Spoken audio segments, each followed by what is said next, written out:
Isang vlogger o content creator ang binawian ng buhay ng dahil sa 20K challenge.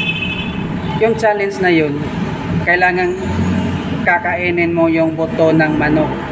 Siya po si Rogelio Estrella Adriano. Kinain na yung buto ng manok. Ngunit hindi niya alam na dito pala magwawakas ang buhay niya. Yan mga idol, kung magpapa-challenge man tayo, huwag naman sanang ganon. Katulad nito, binawian ng buhay yung isang content creator nang dahil sa challenge mo. Kung sino ka man nagpapa-challenge nun, hindi mo binayaran, hindi mo binigay yung 20K challenge. Makonsensya ka naman kung sino ka man.